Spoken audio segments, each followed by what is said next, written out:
дөңгөлөктөр кетип атат. Мына аркы дөңгөлөгүлөр бир эле дөңгөлөг 22,5 миң дана. Биз 12 дөңгөлөк алдык 6 тракторга. Мына азыр 5 трактордун дөңгөлөктөрүн алмаштырыш керек болот. Арткысы. 7 трактордун астыңкысын алмаштырыш керек. Эми акча көп керек болот.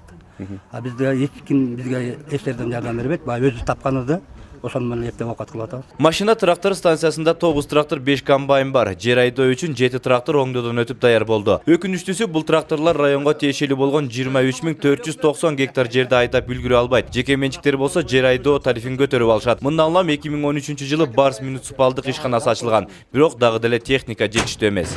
Конечно, техника биринчи очередде.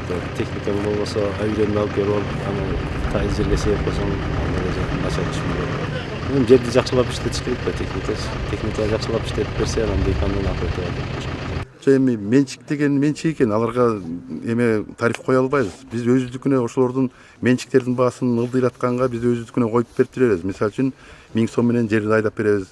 Менчиктер 1,5 миңден айдап атат. 2014-жылдын түшүмү үчүн Жети Өгүз районунда болжолдуу 8379 гектарга жаздык буудай, 5336 гектарга арпа айдалат, 1300 гектарга болсо күздүк айдалган. Райондук агрардык өнүктүрүү башкармалынын башчысы Кубатбек Ашыровдун айтымында учурда 454 тонна буудай үрөөнү жетишсиз. Бул көйгөй үрөөнчүлүк чарбалары үстөгү менен үрөөн берсе чечилет. Болбосо дыйкандар насыя алып сатып алыш керек. Бирок өкмөттөн келген насыя дыйкандардын баарына жетпейт. Өкмөт тарабынан баягы жеңилдетилген кредиттер берилип атат. Бул бирок абдан мизер болуп атат да.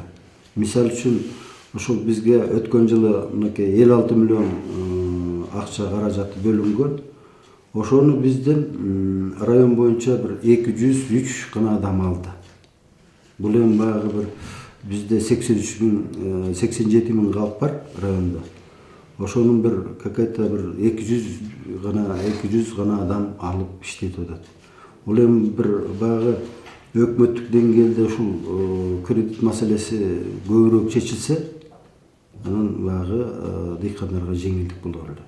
Жети Өгүз районунда жер айдоо иштери 1-апрелден кийин башталат. Ага чейин дыйкандар үрөөн менен камсыз болуш керек. Ал эми үрөөндү сатып алууга быйылкы жылы өкмөттөн Жети Өгүз районуна үстөк пайыз арзандатылган канча суммадагы насыя берилери белгисиз. Талайбек Илипаев, Жакшылык Чортонов, Скөл облусу, Күн Сереп.